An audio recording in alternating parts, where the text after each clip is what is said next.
Have you ever wondered why Battle Royale games, even the unpolished and supposedly broken ones, are so popular now? Why all of a sudden squad-based mega death matches are suddenly so much more interesting and enjoyable than normal games? I had these questions too, but after a wee bit of research and ample time put into a vast variety of these games, I think I figured out the formula as to why Battle Royale games are so popular. Enjoy the video.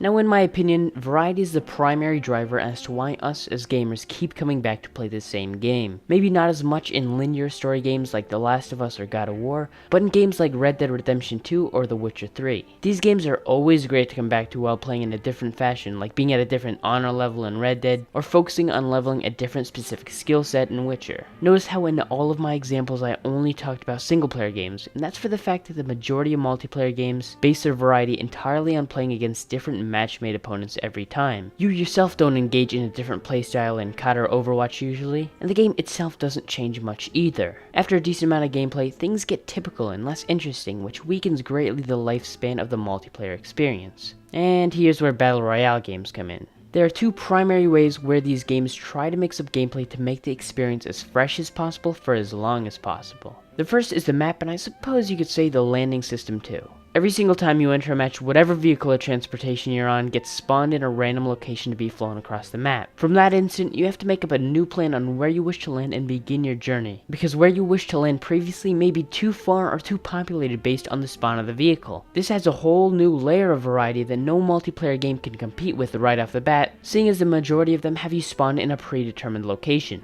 Once you land, the loot you find is different every time, and that forces you to have to adapt to what you find, meaning you can't just spawn with the best load at every round like in Call of Duty. With having to adapt to different gear because the loot that you get is heavily influenced by luck, you will be forced to use and master more weapons and tools to become good at the game. Once you find your gun in a traditional shooter, you can often just use it at any time you want with no consequences, which leads to more repetitive gameplay than using a new weapon every time. If you and your team dies in Battle Royale, you can sleep at night knowing much that may have been a result of your opponents finding better luck-based loot than you. You're probably just bad though.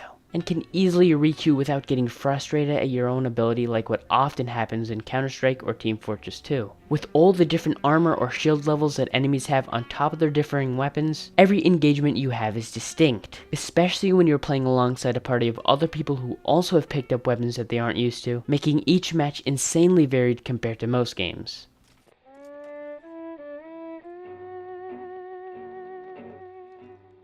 Most traditional multiplayer games have all sorts of seemingly competitive team-based modes encouraging you to depend on your teammates to work towards a common goal. Whether it be to push the payload, to control the point, or to protect and attack objectives, the reality of the fact is that no one really cares about the rest of their team. Most people playing multiplayer games today would much rather be at the top of the scoreboard for their team, yet retain a loss, instead of sitting in the middle of the table and getting a victory. This self-centered attitude can make the overall experience much less enjoyable to play, and less input from teammates will only make gameplay more repetitive over time as you're only playing for your own success. In Battle Royale games, the squad size is usually limited to 4 or less, and that is to the great benefit of this system for many reasons. Listen, if you're playing a game where team sizes can be 5 people and up, a single person's input will not count as much, as he is only 1/5 or less as teams get larger of the team and therefore doesn't matter as much. This, on top of the fact that it's near impossible to have decent communication while constantly talking with 5 people in a match, and you can see why most people don't communicate or work together in most multiplayer games. Battle Royale games, as I've said, have only 4 people or less, which strikes the perfect balance of having enough people, yet not being a cluster of voices talking over each other and causing mass confusion.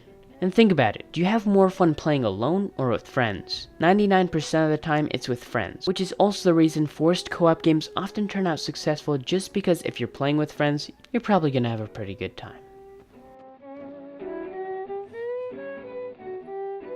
I gotta hand it to them, the developers of many of these Battle Royale games truly understand how to keep a game popular. Now, it's not to say that each and every one of them are individually brilliant and truly understand how to market and support a game, because the majority of the most consistently successful decisions are simply copied off the last success. A simple example of this is the Battle Pass and the season systems. Now I know Fortnite was not the first to implement these systems, but they were undeniably the first to make them a massive success. So many games had similar following systems like that of PUBG and the recent Apex Legends. These seasons are just substantial updates that come out every once in a while that seemingly indicate a new experience for the game, as they often add possibly a new map or important game balances to shift the overall experience of the game. They get people excited enough to wait for at least the next season, just so they can see what they may have missed out on if they quit early. Not only that, but expensive cosmetics are pretty successful business in this type of genre, but let's be honest. Every new multiplayer-based game has them nowadays, so you can't really credit them all that much. Aside from PUBG, many of these battle royales are released as free-to-play games, meaning you do not need to spend a penny to enjoy the full experience of the game. On top of that, they're not pay to win like most other popular free-to-play games, so people can rest assured they aren't at a disadvantage for not buying the newest ugly skin. Because of the randomness and luck-based gameplay, every time you lose, you feel like it was not even your fault and therefore aren't opposed to playing another round.